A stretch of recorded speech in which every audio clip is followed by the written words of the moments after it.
اچھا، عمران خان صاحب کا ایک سٹیٹمنٹ ہے، اس سے پہلے میں آپ کو وہ بتا دوں، یہ رپورٹ ہوا پورے پاکستان میں. انہوں نے کہا ایک جملے کا ہے، لیکن اس سے آپ کو آئیڈیا ہو جائے گا کہ معاملہ کہاں جا کے پھنس گیا، کہاں پہ رکا ہوا ہے. عمران خان صاحب نے کہا کہ میں نے کوئی ڈیل نہیں کرنی، قوم کو واضح بتا دوں، آپ کی آزادی ان سے چھین کر واپس آ رہا ہوں انشاءاللہ. یہ عمران خان صاحب نے کہا کہ میں نے کوئی ڈیل نہیں کرنی، قوم کو واضح بتا دوں، آپ کی آزادی ان سے چھین کر واپس آ رہا ہوں انشاءاللہ. یہ جی عمران خان صاحب نے کہا. کہانیوں کا سبق یہی تھا کہ اگر قیدی کا جذبہ سچا ہو تو دنیا کی کوئی جیل اسے فرار ہونے سے نہیں روک سکتی. پاکستان کے سب سے مشہور قیدی عمران خان ہے، اور کسی زمانے میں پاکستان کی سب سے سخت جیل مچھ جیل سمجھی جاتی تھی. لیکن آج کل اڈیالہ ہے، جہاں پر جیلروں کو قیدی سے ہنس کر بات کرنے پر غائب کر دیا جاتا ہے. اور قیدی کا جذبہ ایسا ہے کہ آپ کو ان کی سیاست سے لاکھ اختلاف ہو، لیکن ان کے جذبے سے ان کے سیاسی مخالفین بھی تنگ ہیں.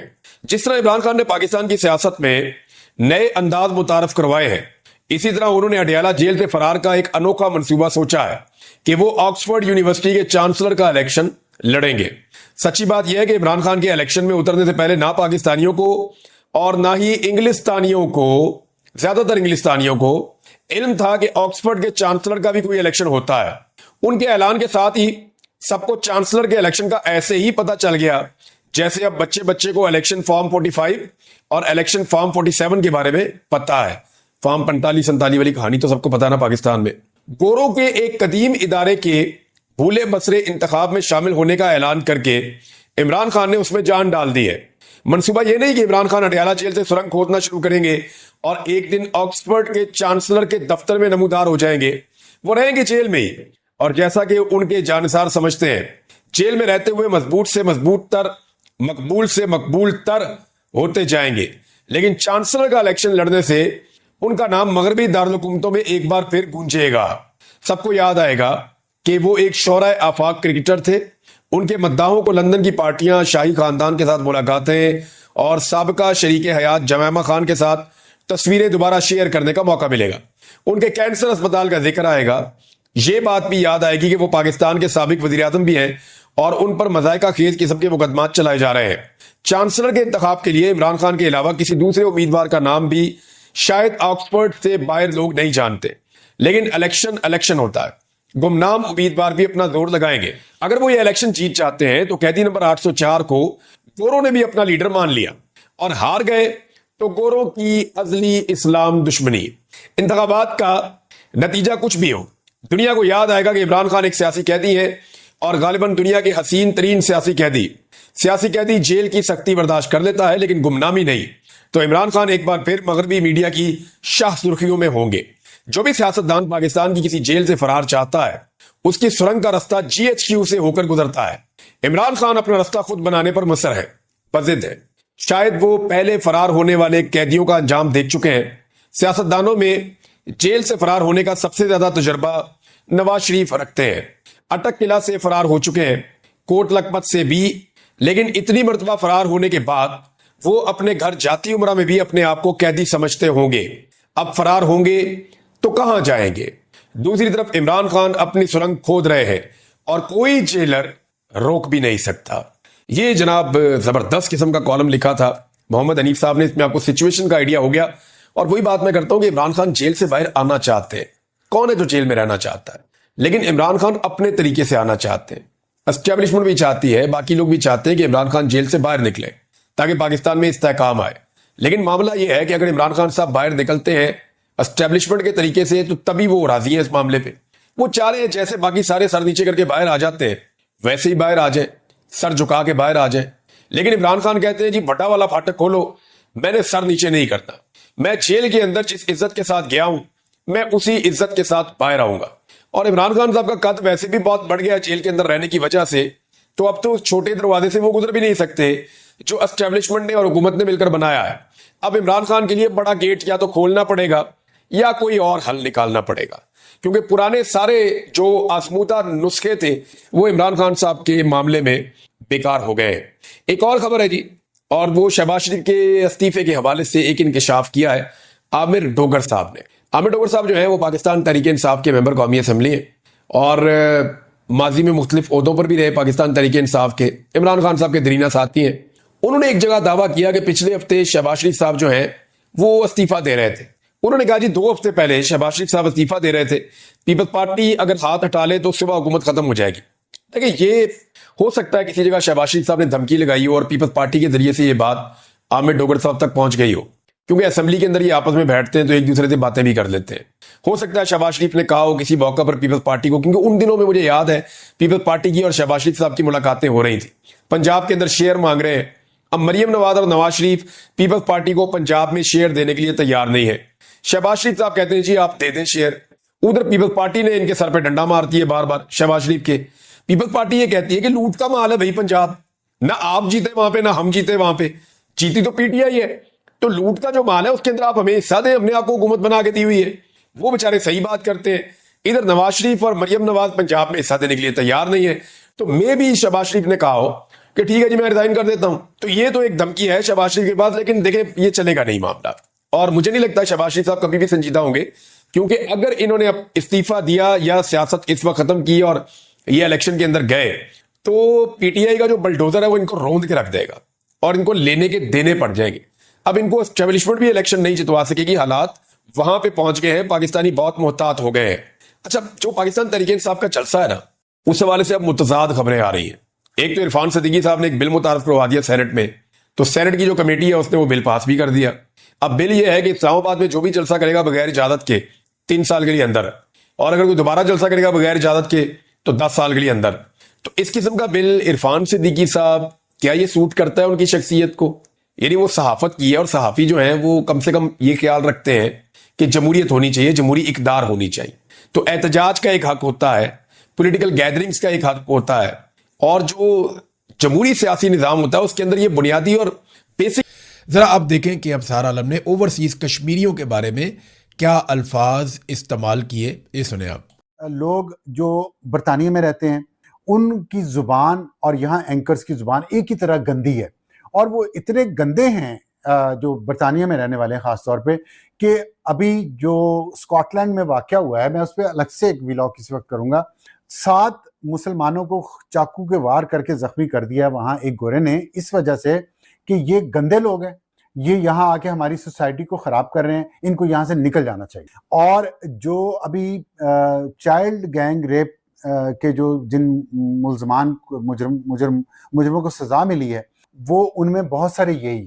تو آپ سوچیں کہ ان, اور یہ ابھی آپ دیکھیں خبریں آ رہی ہیں باہر کہ کوئی اپنی بھابھی سے شادی کر رہا ہے وہاں پہ سٹیزن شپ لینے کے لیے, کوئی بہن سے پیپر میرج کر رہا ہے اور سٹیزن شپ لینے کے لیے, اور پھر کام نہیں کرتے, وہ طلاق مصنوعی طلاق دے کے بیوی کو گھر دلا دیا مفت کا, اور خود ساتھ ویلفیئر لینا شروع کر دی کہ جی کاروبار کوئی نہیں, کام کوئی نہیں ہے. تو اتنے فراڈ کرتے ہیں. یہ آپ نے سنا کتنی نفرت ہے اس آدمی کے اندر اور نواز شریف کے اندر کشمیریوں کے خلاف. آپ نے دیکھا نواز شریف کا خاص آدمی ہے, اس کے ساتھ بہت اچھے تعلقات ہیں. نواز شریف اس کو اپنی گاڑی میں بھی رکھتا ہے, اپنے آس پاس بھی رکھتا ہے.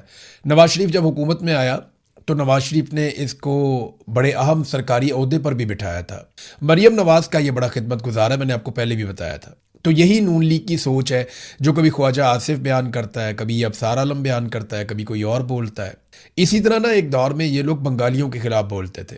یہ کہتے تھے بنگالی چھوٹے قد کے ہیں, بہت گندے لوگ ہیں, گھٹیا کام کرتے ہیں, یہ تو مچھلی کھاتے ہیں, ان کے اندر سے بدبو آتی ہے, ان کے تو رنگ کالے ہیں, یہ خوبصورت بھی نہیں ہوتے, یہ تو 2 ٹکے کے لوگ ہیں. تو اس طرح یہ بنگالیوں کو بہت گھٹیا کہا کرتے تھے. یہ کہتے تھے وہاں پہ تو ہر سال سیلاب آتا ہے, ہم ان کی مدد کر کر کے تھک گئے. ہمیشہ یہ کہتے تھے کہ کیونکہ یہی بات آج کشمیریوں کو کہہ رہے ہیں نا کہ جناب ہم تو کشمیر کو سستا آٹا سبسڈی والا اور سستی بجلی دیتے ہیں. بھئی بجلی آتی ہی وہاں سے ہے, آپ ان کو ان کی ساری بجلی کے کیا پیسے دے سکتے ہیں؟ پانی آتا ہی وہاں سے ہے, کیا آپ سارے پانی کے پیسے دے سکتے ہیں؟ بے شمار چیزیں تو وہ بھی پاکستان کے لیے کرتے ہیں. ان کے بہت سارے جوان شہید ہوئے ہیں پاکستان کے لیے سرحدوں پہ لڑتے ہوئے. تو آپ یہ نہیں کر سکتے, آپ یہ ظلم نہیں کر سکتے. آپ نے بنگالیوں کے ساتھ بھی یہی کیا تھا. آپ ان کو بھی یہ کہتے تھے کہ تمہارے تو سیلاب آتے ہیں, تم ڈوب جاتے ہو, ہم تمہاری مدد کرتے رہے ہمیشہ. وہ بنگلہ دیش کہاں سے کہاں پہنچ گیا, آج اس کی اکانومی پاکستان سے بڑی ہے, آج اس کے لوگ ہمارے سے زیادہ خوشحال ہیں, پوری دنیا میں ان کی ہم سے زیادہ عزت ہے, اور عالمی سطح کے اوپر وہ زبردست طریقے سے مل کر کام کرتے ہیں. اور ادھر ہم کہاں رہ گئے, ہمارے ملک میں کوئی سرمایہ کاری کرنے کے لیے تیار نہیں اسی نفرت کی وجہ سے. اب یہ نفرت کشمیریوں کے خلاف پھیلائی جا رہی ہے اور اس قسم کے ٹاؤٹس ان کو استعمال کیا جا رہا ہے کشمیریوں کے خلاف نفرت پھیلانے کے لیے. مولانا فضل الرحمان صاحب نے جو آفر دی، اب وہ یہ کہتے ہیں کہ میں نے عوامی ایکشن کمیٹی کے خط کا ویڈیو میں جواب دیا ہے، میں نے حکومت کو بھی آگاہ کیا ہے. میں عوامی ایکشن کمیٹی کے اس اقدام کا خیر مقدم کرتا ہوں کہ انہوں نے مظفر آباد کی جو کال تھی ان کی احتجاج کی، وہ مارچ انہوں نے مؤخر کر دیا. ریاست کی طرف سے تقریروں کی بنیاد پر ایکشن لیا جانا کیسے درست رد عمل ہے؟ یعنی وہ تقریر کر رہے ہیں، آپ جا کے ان کو مارنا شروع کر دیتے ہیں گولیاں، آپ ان کے اوپر اٹیک کر دیتے ہیں. کل تک ہم مقبوضہ کشمیر میں انسانی حقوق کی باتیں کرتے تھے، آج ہم کیا کر رہے ہیں؟ خواجہ آصف نے جو باتیں کی ہیں وہ رد عمل بطور وزیر دفاع نہیں کرنی چاہیے تھی. آپ نے لڑائی خواجہ آصف اور صلح اسحاق ڈار کے حوالے کر رکھی ہے. عالمی امن سے حکومت نیک نامی کما رہی ہے تو پاکستان نیک نامی گوا رہی ہے پاکستان کے اندر. یعنی جو باہر آپ کو تھوڑی بہت عزت مل رہی ہے پاکستان کے اندر، آپ اس کا بیڑا غرق کرتے چلے جا رہے ہیں. پاکستانی تو خوش ہے ہی نہیں ویسے بھی. خواجہ آصف جیسے بیانات اشتعال کو بڑھائیں گے، اپوزیشن کو مجبور نہ کریں. ہم نے 4 سدہ میں احتجاج کیا، پھر تو انہوں نے کہا جی ہم فوج، اسٹیبلشمنٹ اور تمام اداروں کا احترام کرتے ہیں. یہ جملہ بہت ضروری ہے ہمیشہ بولنا پاکستان میں. اب جب بھی کبھی کوئی سیاستدان تقریر کرے گا اس کو یہ کہنا پڑے گا کہ ہم فوج اور اداروں کا احترام کرتے ہیں. یہ بالکل ایک طرح کی بلاسفیمی ہے. جیسے جب بھی کوئی مولوی یا کوئی بندہ بات کرتا ہے سب سے پہلے وہ یقین دلاتا ہے کہ اس کا ختم نبوت پہ ایمان ہے، تاکہ یہ نہ ہو جائے کہ اس کے اوپر کوئی غیر مسلم ہونے کا فتویٰ لگا کے اسے قتل کر دے. اسی طرح پاکستان میں اب ہر سیاستدان کو اپنی تقریر میں ایک مرتبہ فوج، اسٹیبلشمنٹ اور اداروں کا احترام، یہ اس کو ایک مرتبہ کم سے کم کرنا پڑتا ہے. انہوں نے کہا جی اگر فوج سیاست کرے گی تو ہم بھی سیاست میں جواب دیں گے. ہم گونگے نہیں ہیں اور گونگے شیطان ہم نہیں بنیں گے. ہم خاموش نہیں رہیں گے، ہم بات کریں گے. ادارے ٹیکس کے پیسے لے کر اس کا سیاسی استعمال کریں گے تو پھر اس ایوان میں ہم جواب دیں گے. شہباز شریف ہمیں بتائیں نا کہ جب ہم کنٹینر پہ ہوتے تھے تو کیا وہ آرمی چیف اور فوج کا نام نہیں لیتے تھے؟ نواز شریف نہیں لیتے تھے؟ محکمہ زراعت نہیں کہتے تھے؟ پھر جناب ایاز صادق کو بھی یاد دلایا گیا کہ آپ نے تو کہا تھا آرمی چیف کی ٹانگیں کانپ رہی تھی، وہ ڈرا ہوا تھا، اس نے ابھی نندن کو چھوڑ دیا ڈر کے مارے اور انڈین آدمی کو واپس بھجوایا، ان کی ٹانگیں کانپ رہی تھیں. تو آج نا یہ سارے محب وطن بنے ہوئے اور فوج کے سکے بنے ہوئے ہیں. کل تک جب ان کے خلاف فوجی جرنیل سازشیں کر رہے تھے تو یہ فوج کو برا بھلا کہہ رہے تھے اور یہ کہہ رہے تھے ان کا سیاسی کردار نہیں ہونا چاہیے. آج یہ ببانگے دوہل ہر جگہ پہ کھڑے ہو کر کہتے ہیں جی فوج کا سیاسی کردار بہت اچھا ہے کیونکہ آج ہم ان کی گودی میں بیٹھے ہوئے ہیں. تو یہ تو منافقت ہے جو یہ لوگ کر رہے ہیں، اور اس منافقت کے ساتھ پاکستان کیسے چلے گا؟ سوال ہی نہیں پیدا ہوتا. اس طرح ملک نہیں چلا کرتے. ناظرین، بلاول نے بھی بیتی گنگا میں ہاتھ دھو لیے، لیکن اصل جو تقریر کی تھی وہ تو کی تھی اچکزئی صاحب نے کل، جہاں انہوں نے ٹکا کر تنقید کی تھی، اور انہوں نے ابھی آج ایاز صادق کو واپس جواب بھی دیا ہے. بلاول نے بھی وہی خواجہ آصف والی بات کی کہ یہ مشکلات پیدا کر رہا ہے شہباز شریف کے لیے اور اس قسم کے بیانات کشمیریوں کے بارے میں نہیں دینے چاہیے، اور بیانات دینے کے باوجود یہ شخص ابھی تک کابینہ کا حصہ ہے. تو خواجہ آصف صاحب بھی اپنے بیان پہ ڈٹ گئے، جی بالکل ٹھیک ہے وہ کشمیری نہیں، ان کی شناخت کے اوپر ہی اٹیک کر دیا. تو جو اوورسیز کشمیریوں کا ریئیکشن ہے نا، ان کو صرف پتہ چل جائے کہ وہ ان کے بارے میں کیا سوچ رہے ہیں تو ان کی طبیعت صاف کر دیں. ان کو آئیڈیا ہی نہیں ہے کہ انہوں نے نون لیگ کے ساتھ کتنی بڑی زیادتی کی ہے اور کشمیریوں کے دل میں کتنی نفرت بو دی ہے. اس کا نتیجہ آپ دیکھیں گے، ملٹری اسٹیبلشمنٹ بھی دیکھے گی اور پی ایم ایل این بھی دیکھے گی.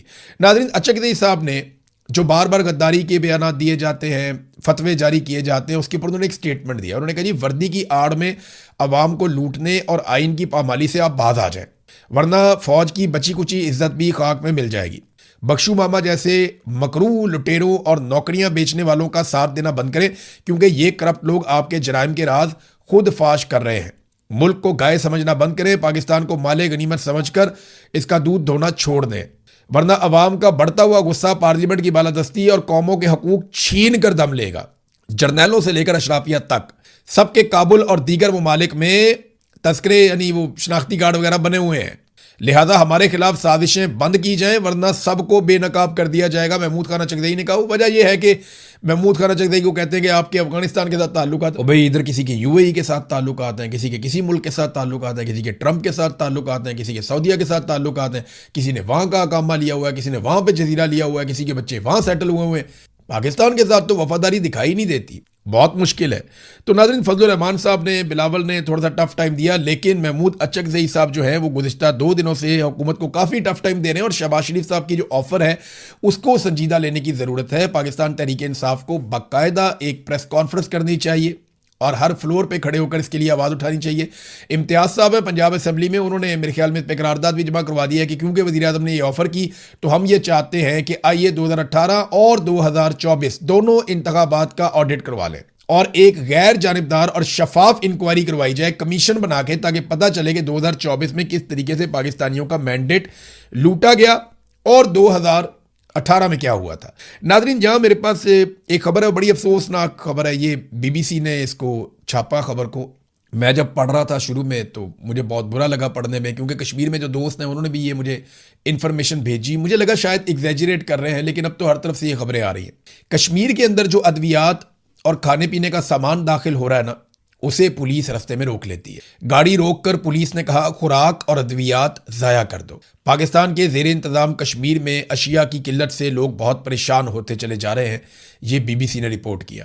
ناظرین, جو دوائیاں اور خوراک ہے یہ تو غزہ میں روکی گئی ہیں. غزہ دنیا کا ایک ایسا خطہ ہے جہاں پہ دوائیاں اور خوراک روکی جاتی ہیں, یعنی وہاں ادویات نہیں جانے دیتے, وہاں پہ خوراک نہیں جانے دیتے تاکہ لوگ بھوکے مرے, اس علاقے کو چھوڑ دیں, نسل کشی ہو جائے. ان کو ادویات نہیں دیتے تاکہ وہ بیمار ہو کے مر جائیں. یہ غزہ میں کیا جاتا ہے. پھر امدادی سامان لے کر لوگ کشتیوں کے ذریعے بھی جانے کی کوشش کرتے ہیں, اقوام متحدہ اور دیگر ادارے بھی کوشش کرتے ہیں, لیکن اسرائیل بڑا ظلم کرتا ہے. وہاں پہ غزہ کے اندر وہ ادویات اور خوراک نہیں جانے دیتا, بلکہ پینے کے پانی کے بھی بڑے سیریس مسائل وہاں پہ پیدا کر دیے گئے. آج کشمیر میں ہم نے وہ دیکھا اور ہم نے بی بی سی کی اس خبر کو پڑھا. آج سے چند مہینے پہلے تک ہم یہ کبھی سوچ بھی نہیں سکتے, ہم اس بات کا تصور بھی نہیں کر سکتے تھے کہ کبھی آزاد کشمیر میں جانے والی خوراک اور ادویات سڑک کے اوپر پولیس جو پاکستان سے گئی ہوئی ہے وہ ضائع کروا دے گی کہ جناب آپ نے آزاد کشمیر میں خوراک داخل نہیں کرنی, کھانے پینے کی چیزیں نہیں لے کر آنی, اور جناب آپ نے آزاد کشمیر میں مریضوں کے لیے, کمزوروں کے لیے, بیماروں کے لیے ادویات نہیں لے کر آنی. یہ ایک انسانی بحران پیدا کر رہے ہیں اور یہ بڑے خوفناک جرائم ہیں. ان جرائم کا جواب تو کسی کو دینا پڑے گا. تو جتنی پولیٹیکل پارٹیز ہیں وہ ہوش کے ناخن لیں. کل فضل الرحمان صاحب نے بھی یہی بات بتائی تھی, اچکزئی صاحب نے بھی یہی بات بتائی تھی, باقی لوگ بھی یہ کہہ رہے ہیں کہ پولیس اور لا انفورسمنٹ یا فورسز کے لوگ وہ دوائیوں کو اور خوراک کو نہیں جانے دے رہے آزاد کشمیر میں, جو انتہائی افسوسناک چیز ہے. اور یہ نفرت جو آپ بڑھاتے جا رہے ہیں, آپ کو کیا لگتا ہے جس گھر کا آدمی مر جائے گا یا بیمار ہو جائے گا یا تکلیف اٹھائے گا, وہ پورا کنبہ کل آپ سے پیار کرے گا؟ وہ اسی شکوے کے ساتھ آگے بڑھیں گے اور آپ کے پاس ازالہ کرنے کے لیے کچھ بھی نہیں ہوگا. آپ پاکستانیوں کا ابھی تک ازالہ نہیں کر پائے جو پاکستانیوں کی آپ نے حالت کر دی ہے. ناظرین, بلوچستان کی جو بلوچ یکجہتی کمیٹی ہے انہوں نے کال دی احتجاج کی. مارنگ بلوچ کی عمر قید کے خلاف اب دنیا بھر میں آوازیں اٹھنا شروع ہو گئی ہیں. جو ہیومن رائٹس ایکٹیوسٹ ہیں وہ دنیا بھر میں آوازیں اٹھا رہے ہیں. عالمی تنظیموں کے لوگ مارنگ بلوچ کے حق میں آواز اٹھا رہے ہیں. مارنگ بلوچ کے حق میں عالمی میڈیا لکھنا شروع ہو گیا ہے. یہ ایک بین الاقوامی خبر بن گئی ہے کہ ایک ایسی نہتی لڑکی جو اپنے لوگوں کے لیے انصاف مانگتی ہے, جو جبری گمشدگیوں کے خلاف آواز اٹھاتی ہے, جو مسخ شدہ لاشوں کے خلاف آواز اٹھاتی ہے, ایک ایسی لڑکی جو یہ کہتی ہے کہ آئین اور قانون کے مطابق اس صوبے کو اور اس ملک کو ڈیل کیا جائے, ایک ایسی لڑکی جو اپنے نوجوانوں کے لیے, اپنے بچوں کے لیے تعلیم اور روزگار کا حق مانگتی ہے. اس لڑکی کو صرف اپنے حقوق مانگنے پر پکڑا گیا اور پکڑنے کے بعد اس پہ ایک جعلی مقدمہ ڈالا گیا اور جعلی مقدمے میں اس کو عمر قید کی سزا سنا دی گئی. مبینہ طور پہ جس پولیس والے کے قتل کا مقدمہ ڈالا گیا وہ ایک ایکسیڈنٹ میں اس کا انتقال ہوا تھا اور یہ معاملہ اٹھا کے ڈال دیا گیا مارنگ بلوچ پر. اور آج مارنگ بلوچ کو, صبغت اللہ کو اور دیگر 2-3 اور لوگ ہیں, انہیں عمر قید کی سزا دے دی گئی. پوری دنیا کے اندر پاکستان کی بدنامی ہو رہی ہے, لیکن مارنگ بلوچ جو ہے وہ بلوچستان کی بیٹی ہے, وہ اپنے لوگوں کا حق مانگ رہی ہے. اس نے کوئی جرم نہیں کیا, وہ نہتی ہے اور وہ دہشت گرد نہیں ہے. یہ بات پورے پاکستان کو پتہ ہونی چاہیے. بہرحال بلوچ یکجہتی کمیٹی کی جو کال تھی اس کے بعد ہم نے دیکھا کہ قوم پرست جماعتوں نے بھی اس کی حمایت کی اور پیر کو کوئٹہ میں انسداد دہشت گردی کی ایک عدالت نے جو سزا دی اس کے بعد آلموسٹ سارا کا سارا صوبہ ہی بند تھا. تو مارنگ بلوچ کے ساتھ بلوچستان کھڑا ہے. اب جو مارنگ بلوچ کو سزا دلوانے والے ہیں وہ ذرا سوچیں کہ کیا بلوچستان ان کے ساتھ کھڑا ہے؟ وہ تو بیچارے خود بھی اپنے پاؤں پہ کھڑے نہیں ہو پا رہے اور بلوچستان میں کسی بھی علاقے میں کہیں پہ بھی وہ لمبی چوڑی سیکیورٹی کے بغیر ٹریول بھی نہیں کر سکتے, جا بھی نہیں سکتے, شام کو تو نکلتے ہی نہیں ہے باہر. یہ ان کے حالات ہو چکے ہیں. ناظرین, پی آئی اے کے حوالے سے جو دھوکہ پاکستانیوں کو دیا جانا تھا وہ دھوکہ اب بالکل تیار ہو گیا ہے. میں نے آپ کو پہلے بتایا تھا کہ اب آپ نے نام سے دھوکہ نہیں کھانا. پی آئی اے نام کا پاکستان ایئر لائن ہے, یہ نام کا دھوکہ آپ نے نہیں کھانا. یہ ایک پرائیویٹ ادارہ ہے,